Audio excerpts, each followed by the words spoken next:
Welcome to After the Game Highlights and Pregame Show with Coach Keith Etheredge.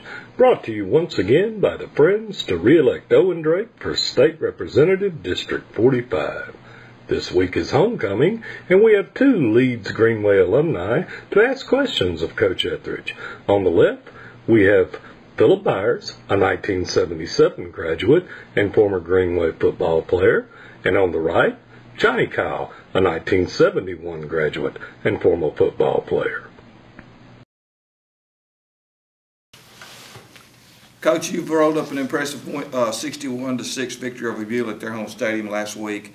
And early in the season, you told us what your strengths and weaknesses were. Have they changed now that you're going into the 8th game of the season? I think we're still working on some of the same things. Got a strong running game. Offensive line is getting a lot better, as the years went on. And defensively, we've been strong all year, like we talked about at the first of the season. So, a lot of the things are still little minor things, not shooting ourselves in the foot, not turning the ball over. The other night we turned it over a couple times in the first quarter, and I think it's 13-6 at the end of the first quarter. And I think, if we don't turn the ball over there, very well could be 28-6 or something like that. And we just got to start taking care of the football. Just some little small things, but we're still working on about everything we talked about at the first of the year, still trying to polish it and get perfect. But I think we're getting there right now, and it's a good time to start peaking. Absolutely. Coach, you secured a spot in the playoffs with the last win, but there's still regular season games to play. How do you keep the kids focused on their regular season games? We set it forth every year to go 15-0. That's our goal, at the start of every year. And, we're halfway there right now.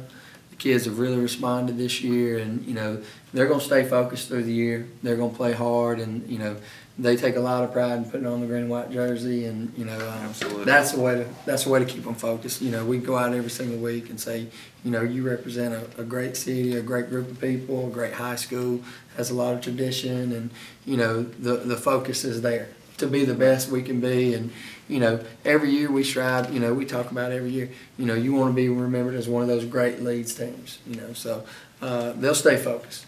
Good. Coach, your team is in its 8th week of the season. Your defense has allowed 33 points for the entire season. That's a little over 4 points, 5 points a game. What do you attribute the strong defensive efforts? I think just our kids go out and play hard. They're prepared every week.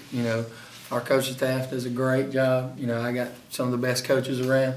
They do a fantastic job of getting these guys ready, prepared what they're going to see on Friday night. That way there's no surprises. These kids have seen about everything you can see. A lot of these guys played in the state championship game 2 years ago, and they just play hard. They take a lot of pride, like we said earlier, in putting on the green jersey, and they're going to give you everything they got, leave it all on the field. And if you get a group of guys together that are going to, every one of them are going to play for each other and play for their team and their city, and take a lot of pride in it and play every single snap, good things are going to happen. And I think that's why we play good defense around here. A lot of speed, a lot of hard work. Okay, Coach, it's homecoming week. And you as an old player at Leeds, homecoming week's the most difficult week to get anybody out to play football. There's going to be a lot of alumni coming back, like me and Phillip and people that don't come around here. What do you think about the homecoming festivities? Well, we talk about it all year long, and we say it from the start of the year, but we wait to this week. Our kids get excited to play for homecoming, because you do get a lot of guys who haven't been around in a long time come back and watch you play, and our guys know that. And I say, give them something to come back again for.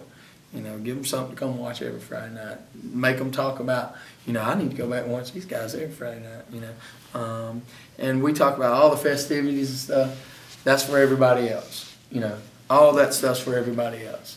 What we get to do, we get to play football on Friday night, Don't let it affect how you play on Friday night. Don't let it affect anything that you do all week long. You prepare for a game just like it's a regular week. It's a big game, because this is a big region game for us. It helped us win the region. This is one of those games that could really hurt you if you don't win it. So we're going to prepare just like we do every week.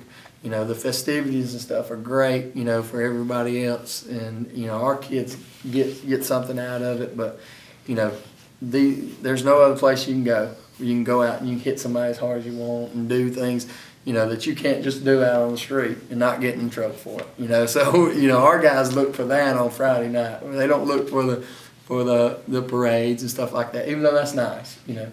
But we get to play football on Friday night, and that's what we look forward to. All right, guys, y'all being alumni, you know, and me being alumni also, what do y'all think some of the differences are now compared to, you know, when y'all were in school and when y'all went to school here? Phillip, what do you think some of the differences are? Well, I got a couple of things, Coach, is the weight programs that you guys are on now. You know, when we were coming through, if somebody had a set of weights, it was about 120 pounds, and you get out there and you pumped them on your own. But you know, now you got all the demand of kids to come back in the off seasons and work hard and get better and get stronger and quicker. And then the second thing is all the proteins, the muscle milks, and that sort of thing that they get fed. And to go along with that, you know, the 7-on-7 camps that was never out there for us to participate in. So, you know, those things there stands out to me, and I think that's really an attribute to your program, and just keep up that work, keep demanding. We will. Appreciate that, and that is a big part of our program. You know, we got 4 juniors right now benching over 300 pounds. So I mean, those guys are really working hard. You know. And that is a lot. That does make a lot of difference. You know, people don't understand how big of a difference that is. And in our day, we didn't have anybody that could probably bench over 220 pounds. That just goes to doing it all the time. That's right. How about you, Johnny? Well, you know, I want to say the face mask was one of the big changes. I feel it's been so long, and it really is. This year is the 40th year since the last time that I played football at Leeds High School. I remember, I think the last carry I scored on about a 15-yard run. And, you know, that is highlights that I get, you know, and things that we know. You're right, Phillip's right about the weight program. We had some horses that never touched weights. But we were in condition because we knew how to run. We run the hill, the bank, and everything. And plus the uniforms. Yeah. I like to wear nice uniforms. Coach Smiles didn't like it. He was kind of like Joe Paterno, short socks and nothing, no names, no logos and nothing. And I like the change in the uniform. I think he looked fabulous with that New York Jet look. Looks great. But I think really, and this is a tribute to the coaching staff at Leeds High School, and to me is I have met and seen your players outside the curtilage of the football field, and they're very polite, shake your hand, yes sir, no sir, and I think a lot of that left for a while. Absolutely. And I'm glad it's back, because a lot of discipline, you've got to have football programs, you've got to have discipline in it, and I applaud you and your coaching staff over the manner that these young men handle themselves. Thank you. And I second that, Coach. Appreciate it, Phillip. We got you know, like you said, we got some great coaches. I got a great coaching staff. Couldn't ask for a better coaching staff.